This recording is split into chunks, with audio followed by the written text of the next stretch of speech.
ni Marites sa mansyon ng Montenegro, tahimik siyang inalalayan ni Ramon papasok ng bahay. Ramdam ang pagod at takot sa mukha ni Marites, ngunit pilit siyang pinapakalma ni Ramon. Sa Quiapo naman, halos sumabog sa galit si Rigor matapos malamang nakatakas si Marites.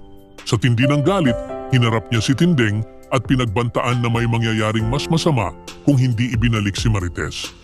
Hindi nagpatinag si Tindeng at sa init ng ulo, pinalo niya ng kawali si Rigor. Agad sumugod si Roda para awatin ang kaguluhan. Hindi nagtagal, nagpasya si Rigor na sundan si Marites sa mansyon ng Montenegro. Dinala niya ang ilang pulis at tumambay sa labas ng gate. Pilit niyang pinapalabas si Marites habang nakatutok ang mga tauhan ni Ramon sa kanya. Matindi ang tensyon, nagkakatinginan, parehong handa sa anumang laban. Sa itaas ng bahay, natanaw ni Ramon ang nangyayari. Tahimik itong bumunot ng Armalite. Tinutukan niya si Rigor mula sa bintana, desidido na tapusin na ang lahat. Napansin ng mga tauhan ni Rigor ang galaw kaya agad silang umatras, pero hindi pa rin umaalis si Rigor sa pwesto niya. Sa tagong lokasyon, patuloy ang negosasyon ng pamilya Benito sa mga Montenegro.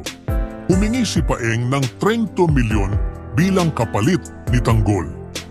Sa kabilang banda, si Fatima ay patuloy na binabantayan si Tanggol habang sinusubukan siyang pakainin. Hindi sumang-ayon si Tanggol at sinabing hindi nila kailangang dumaan sa ganitong paraan kung talagang gusto lang nila ng tulong. Nagdesisyon ang mga kaibigan ni Tanggol na iligtas siya. Nagplano sila ng patibong, naglagay sila ng tracker sa bag ng pera at inilagay ito sa drop-off point. Mabilis na dinampot ni Paeng ang bag at agad tumakbo. Dahil sa tracker, nakagulo sa labas, patuloy na binabantayan ni Fatima si Tanggol. Tinutukan niya ito ng baril at pinilit manatili sa lugar. Samantala, lalo nang kinabahan si Fatima dahil hindi pa rin bumabalik si Paeng. Habang palapit na ang grupo ni Enteng kay Paeng, agad itong nagkalat ng pera sa kalsada.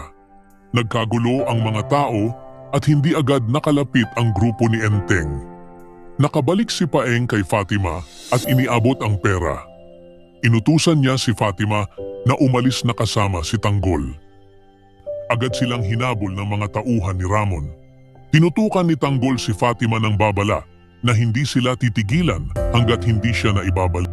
Nagdesisyon si Fatima na ihinto ang sasakyan at tumakbo na lang bitbit ang pera. Naiwan si Tanggol. Nakiusap ito na huwag nang ituloy pero hindi siya pinansin ni Fatima. Nakita ng mga tauhan ni Ramon ang pagtakas kaya agad silang humabol. Habang tumatakbo, biglang hinila ni Tanggol si Fatima papasok sa isang gilid ng iskinita.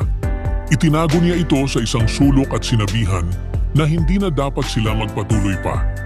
Alam ni Tanggol na delikado ang kalagayan ni Fatima at ayaw niyang mapahamak pa ito sa kamay ng mga Montenegro.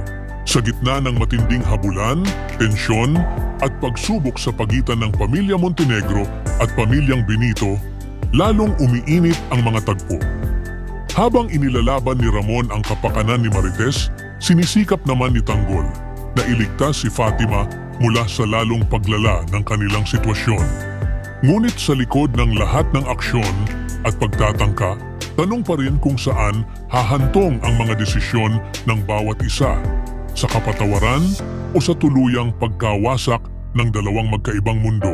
Ibahagi ang inyong saloobin sa comment section. Huwag kalimutang mag-subscribe at i-click ang notification bell ng Batang Quiapo. Maraming salamat sa panunood.